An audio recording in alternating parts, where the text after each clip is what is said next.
Mula taong 2019, 89 na batas na ang naipasa at 589 resolution ang naaprubahan ng Bangsamoro Transition Authority Parliament. Ito ang iniulat ng BTA sa ginanap na First Bangsamoro Government Executive Legislative Forum.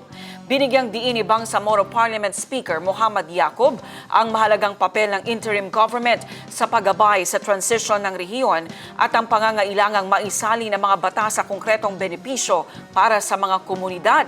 Dagdag nito ang kahalagahan ng matibay na koordinasyon sa pagitan ng Parliament, Executive at mga lokal na pamahalaan upang matiyak ang epektibong pagpapatupad ng mga polisiya.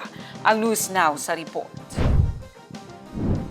Sa kanyang talumpati sa harap ng mga lider ng rehiyon at lokal na pamahalaan sa First Bangsamoro Government Executive Legislative Forum, binigyang diin ni Speaker Muhammad Yacoob ang kahalagahan ng matibay na koordinasyon sa pagitan ng Parliament, Executive at mga lokal na pamahalaan upang matiyak ang epektibong pagpapatupad ng mga pulisiya.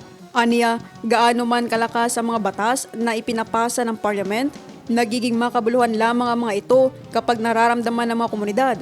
Binigyang diin din niya ang magkatuwang na papel ng Parliament sa pagbibigay ng direksyon sa polisiya at ng mga LGU sa paghahatid ng resulta sa mamamayan.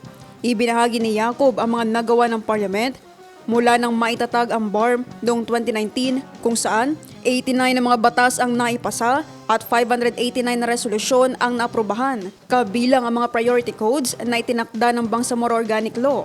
Kabilang dito ang mga batas sa administrasyon, civil service, edukasyon, lokal na pamahalaan, eleksyon at karapatan ng mga katutubong mamamayan na nagsisilbing gabay sa pamamahala at pagpapaunlad ng mga institusyon sa rehiyon.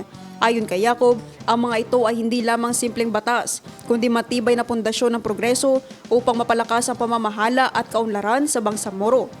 Binigyang diin din niya na ang mga lokal na opisyal ay hindi lamang tagapagpatupad, kundi katuwang sa pagbuo ng Bangsamoro. Legislative authority through provincial ordinances and resolutions that guide governance within your respective provinces.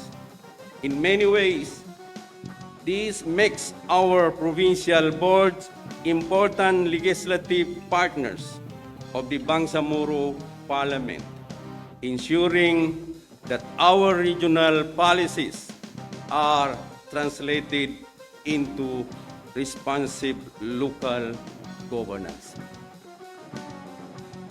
The Bangsamoro Parliament derives its authority from Republic Act number 11054 or Bangsamoro Organic Law.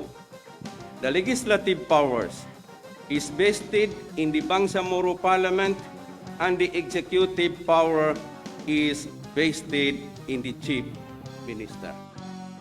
Muli niyang iginiit ang mahalagang papel ng Bangsamoro Parliament sa pagpapatibay ng mga institusyon sa panahon ng transisyon sa pamamagitan ng legislative, representative at oversight functions. Hinimok din ni Yacoob ang mga LGU na itugma ang kanilang mga lokal na ordinansa sa mga batas ng rehiyon at palakasin ang koordinasyon upang mapabuti ang paghahatid ng serbisyo.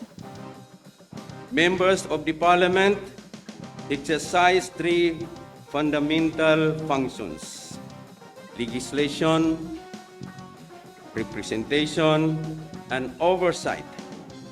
These three functions ensure that governance in the Bangsamoro remain accountable, responsive, and reflective the aspiration of our people. Consistent with the parliamentary form of government, there shall be a wali who shall serve as the ceremonial head of the Bangsamoro government, while the executive function and authority shall be exercised by the cabinet, which shall be headed by a chief minister, and appoint its members, majority of whom shall come from the Parliament. Binigyang diin din ni Yacob ang kahalagahan ng koordinasyon, konsultasyon at pagbabahagi ng datos upang masuportahan ang evidence-based policymaking. Aniya, nakasalalay sa matibay na ugnayan ng tagumpay ng mga batas. Ipinunto rin niya ang mga hakbang para sa transparency at accountability, kabilang ang pagpapatupad ng Open Parliament Portal at patuloy na live streaming ng mga sesyon. Ayon kay Yacob, mahalaga ang transparency at accountability upang mabuo ang isang parliament na tunay na kumakatawan sa mamamayan ng Bangsamoro. Binanggit din niya ang koordinasyon sa mga pambansang ahensya tulad ng Office of the Presidential Advisor on Peace, Reconciliation and Unity upang mapanatili ang kapayapaan at masuportahan ang transisyon ng rehiyon. Sa huli, nagpahayag si Yacob ng positibong pananaw sa patuloy na pag-usad ng BARM at nanawagan ng pagkakaisa ng mga lider. Aniya, kailangang magtulungan ng Parliament, Executive at mga lokal na pamahalaan upang matiyak na maramdaman ng bawat komunidad ang pangako ng Bangsamoro. Naphtali Velarde, iMinds, Philippines.